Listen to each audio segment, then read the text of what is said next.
एक बार पिता और पुत्र जल मार्ग से यात्रा कर रहे थे और दोनों रास्ता भटक गए। फिर उनकी नाव उन्हें दो टापू के पास ले गई और फिर वहां पहुंचकर उनकी नौका टूट गई।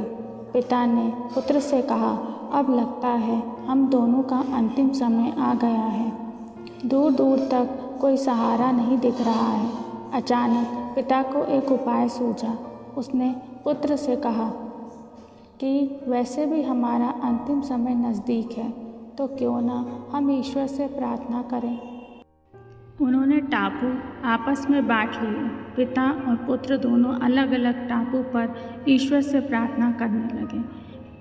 पुत्र ने ईश्वर से कहा, हे ईश्वर, इस टापू पर पेड़ पौधे उग जाएं, जिसके फल फूल से हम अपनी भूख मिटा सकें। ईश्वर ने प्रार्थना तत्काल ही सुन ली। तत्काल पेड़ पौधे उग गए और उसमें फल फूल भी आ गए। उसने कहा, हे ईश्वर, ये तो चमत्कार हो गया। फिर उसने प्रार्थना की कि एक सुंदर स्त्री आ जाए, जिससे हम यहाँ उसके साथ रहकर अपना परिवार बसा सकें।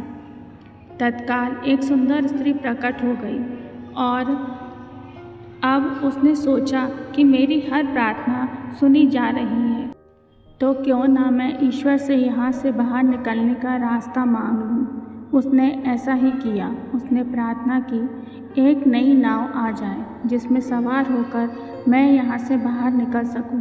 तत्काल नाव प्रकट हो गई और पुत्र उसमें सवार होकर बाहर जाने लगा। तभी एक आकाशवाणी से आवाज़ आई, बेटा, तुम अकेले जा रहे हो, अपने पिता को साथ नहीं ले जा रहे। पुत्र ने तुरंत ही जवाब दिया, कहा, उनको छोड़ो।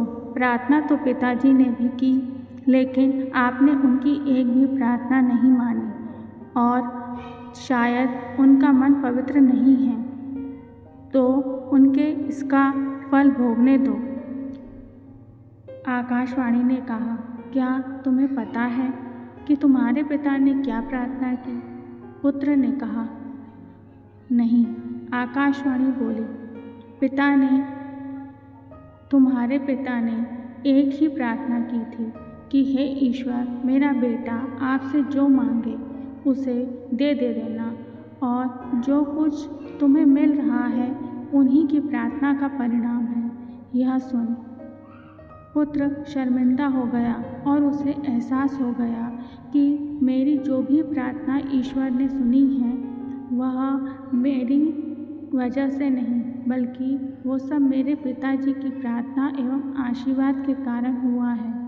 हमें जो भी सुख और सुविधाएं मिलती हैं उनके पीछे किसी अपने की प्रार्थना और शक्ति होती है, लेकिन हम अपने अभिमान के कारण इन सबको अपनी उपलब्धि मानने की भूल कर बैठते हैं।